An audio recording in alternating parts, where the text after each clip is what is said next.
Oh boy, Thomas Drance coming in here with the heat. Because today we are heading over onto The Athletic and reading this article that was published earlier in the week.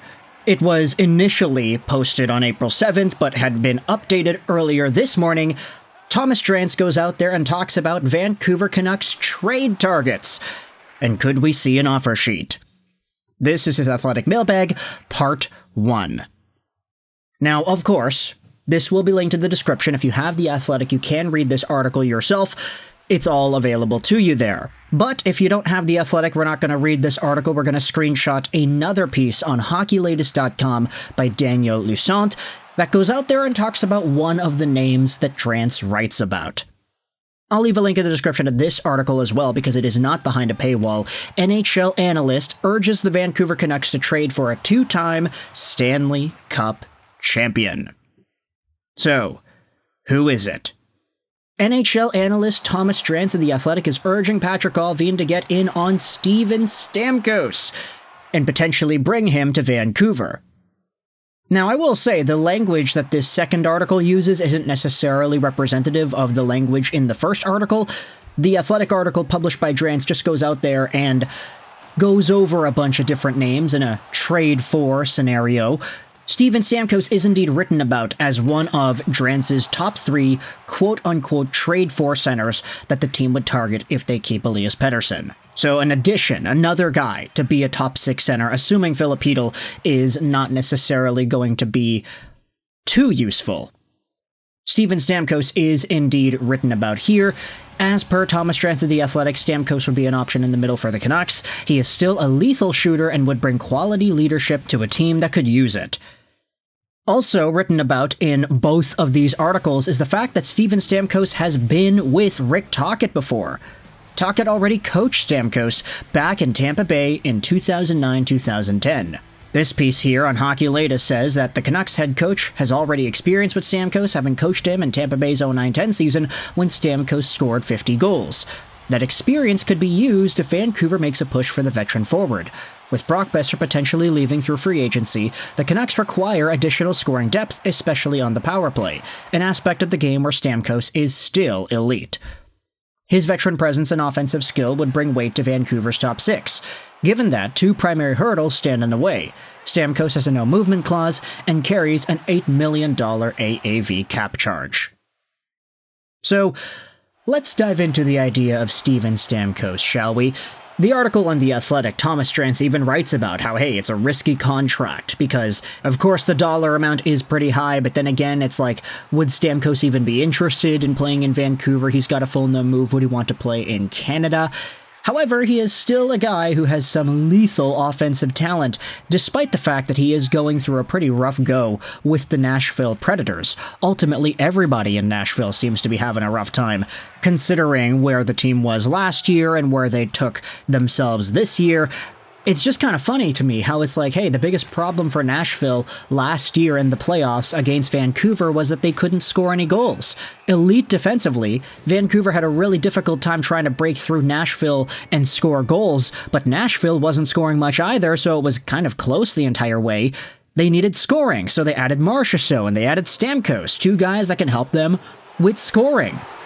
But unfortunately, they are still not all too great. Now, Nashville, in its entirety, despite the bad record, still has some decent points out of Steven Stamkos. He's got 51 in the year, 78 games played. He's got 27 goals, too, on pace for 28 goals on the season. Sure, he has had better seasons. In fact, most of his Tampa Bay years were all better than what he has done in Nashville. But that's okay, because, hey, if Nikita Kucherov is sending you up left, right, and center, it's probably a lot easier to go out there and score 30, 40, 50 goals than it is to do it when Jonathan Marchessault or Ryan O'Reilly is setting you up. Philip Forsberg, yes, he's really good. He's maybe the only exception there.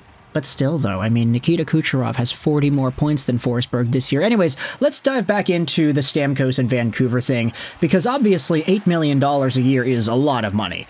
It's just, I'm thinking about it like this. If Brock Boeser leaves, and you bring in Steven Stamkos, let's assume Stamkos is a good enough player for the remainder of his contract, which goes on till 2028. at $8 million a year. The cap is going up. Stamkos can still score 25 to 30 goals a year. If you assume Stamkos is coming in with this dollar amount, no salary retained, I'm honestly okay with it if you think about him just being the Boeser replacement. It's like, okay, Boeser, the Canucks offered him $8 million by 5 years. He said no. Okay, use that $8 million on Stamkos instead. And it's not going to be for 5 years. It's going to be for 3 years. 25, 26, 26, 27, and 27, 28. That's not that bad, honestly. And if you consider Stamkos still being able to score goals in the way that he can, you kind of replace everything you're getting out of Brock Boeser with him, right?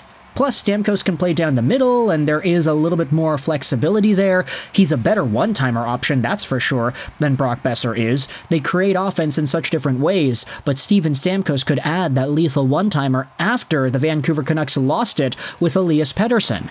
Pettersson doesn't do that one-timer anymore. When he does, it goes in, but it just doesn't happen as often as we need it to.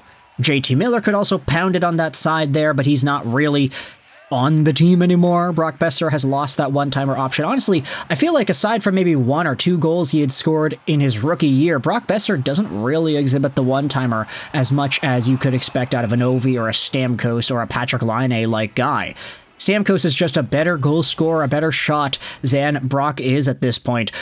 And at $8 million, if you assume that he's going to be able to age out well into the contract, you would probably say he's an upgrade offensively over Brock, especially when you consider the dollar amounts potentially being the same.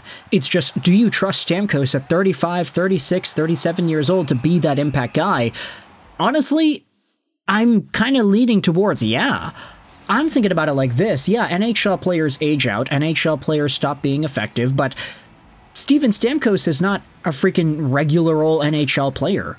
He's one of the best goal scorers of our generation.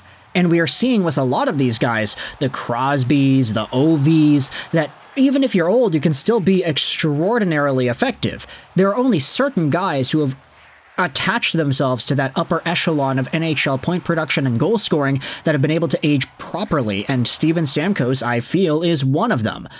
We made the last video on this YouTube channel about Patrick Kane. That guy's still doing pretty alright. And he's old, and he came off of a hip replacement surgery that no other NHL player has come back from and played meaningful NHL games afterwards.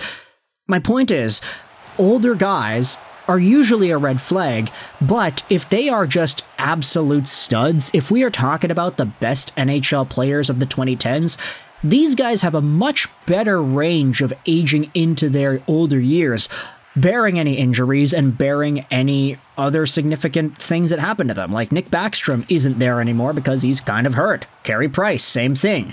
As long as you stay healthy and as long as you keep playing, a lot of these stars can age very well into their contracts. It's a thing here in Vancouver, but a lot of us like to say that the Sedins, when they retired at the end of the 2017-18 season, they didn't need to. They could have played an extra few years, but they didn't want to because they were like, yeah, okay, we're going to hang him up now. Brock, you're the new guy. You can carry this team on your back.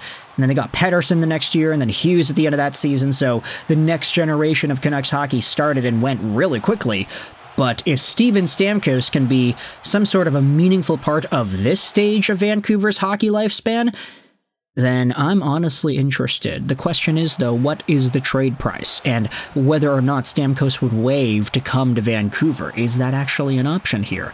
I'm thinking about Pettersson and Stamkos. If Pettersson gets that one-time in confidence back, and he's all of a sudden doing cross-ice passes with Stamkos a la Nikita Kucherov, then that would unlock an entirely new element of Vancouver power play prosperity that we have not seen before. So, with that in mind, I want you to let me know your thoughts in the comment section below. Do you agree or disagree with Thomas Drance's take here? Is Steven Stamkos a reasonable option for the Vancouver Canucks? Do you like this idea? Let me know in the comment section. I hope you enjoyed this video. And bye.